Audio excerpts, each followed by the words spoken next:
ವಿದ್ಯಾರ್ಥಿಗಳಿಗೆ ನಮಸ್ಕಾರಗಳು.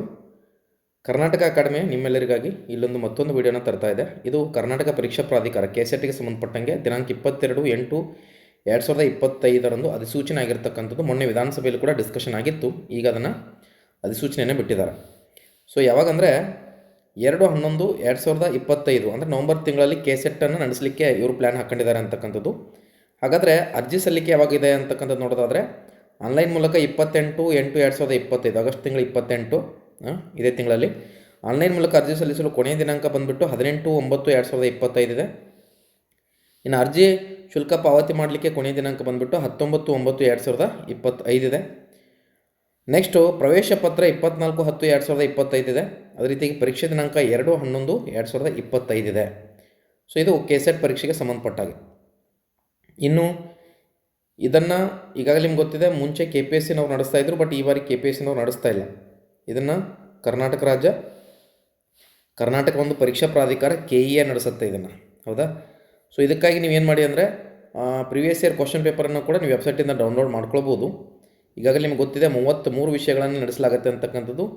ಅಪ್ಲಿಕೇಶನ್ ಕೂಡ ನೀವು ಹಾಕ್ಬೋದು ಇದೇ ಒಂದು 28ನೇ ತಾರೀಕಿಂದ. ಸೊ ಇಲ್ಲಿ ಬೇರೆ ಬೇರೆ SC ST ಅದೇ ರೀತಿಯಾಗಿ ಕ್ಯಾಟಗರಿ ವೈಸು ಕೂಡ ಏನಿರುತ್ತೆ ಅಂದರೆ ಒಂದು ನಿಬಂಧನೆಗಳಿದ್ದಾವೆ. ಇದನ್ನು ನೀವು ನೋಡ್ಕೊಳ್ಳಿ. ಅಷ್ಟು ಆಲ್ರೆಡಿ ಬರೆದಿರ್ತೀರಿ ನೀವು, ಅಲ್ಲಿ ನಿಮಗೆ ಅಷ್ಟು ಇದ್ರ ಮೇಲೆ ಡೌಟ್ಸ್ ಇರಲ್ಲ ಅಂತೇಳಿ ಭಾವಿಸ್ತೀನಿ. ಆದರೆ 55% ನೀವು ತೆರಗಡೆ ಆಗಿರಲೇಬೇಕು ಅಂತಕ್ಕಂಥದ್ದನ್ನು ನೆನ್ಪಿಟ್ಕೊಳ್ಳಿ. ಇದು ನಂತರದಲ್ಲಿ ನೆಕ್ಸ್ಟು ಇಲ್ಲಿ ಸಾಕಷ್ಟು ಇನ್ಫಾರ್ಮೇಷನ್ ಇದೆ, ಬಟ್ ಇದನ್ನು ನಾನು ಹೇಳಿಕ್ಕೆ ಹೋಗಲ್ಲ.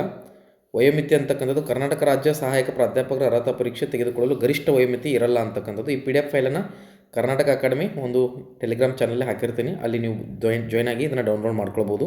ಓಕೆ, ಇಲ್ಲ ಅದರ ಜೊತೆಗೆ ಶುಲ್ಕ ಬಂದುಬಿಟ್ಟು ಸಾಮಾನ್ಯ ವರ್ಗ, ಪ್ರವರ್ಗ 2A 2B 3A ಮತ್ತು 3Bಗೆ 1,000 ರೂಪಾಯಿ ಇರುತ್ತೆ. ಪ್ರವರ್ಗ 1 SC ST ಆಮೇಲೆ PWD ಮತ್ತು ತೃತೀಯ ಲಿಂಗ ಅಭ್ಯರ್ಥಿಗಳಿಗೆ 700 ರೂಪಾಯಿ ಇರುತ್ತೆ ಅಂತಕ್ಕಂಥದ್ದನ್ನು ನೋಡ್ಬೋದು. ನಿಮ್ಮ ಸಬ್ಜೆಕ್ಟ್ ಯಾವುದಿದೆ ಅದ್ರ ಮೇಲೆ ನೀವೇನು ಮಾಡಿ ಅಂದರೆ ಅಪ್ಲಿಕೇಶನನ್ನು ಹಾಕ್ಕೊಳ್ಳಿ.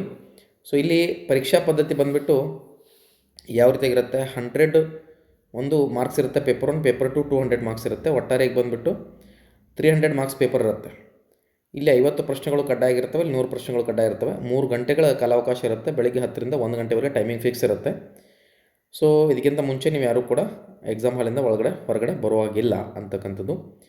ಸೊ ಒಂದು ಈಗಾಗಲೇ ನಿಮ್ಗೆ ಗೊತ್ತಿದೆ ಏನೇನು ಸಬ್ಜೆಕ್ಟ್ ಇರ್ತವೆ ಅಂತಕ್ಕಂಥದ್ದನ್ನು ಓದ್ಕೊಂಡಿರ್ತೀರಿ. ಎಲ್ಲವೂ ಕೂಡ ಅಬ್ಜೆಕ್ಟಿವ್ ಟೈಪ್ ಇರ್ತವೆ.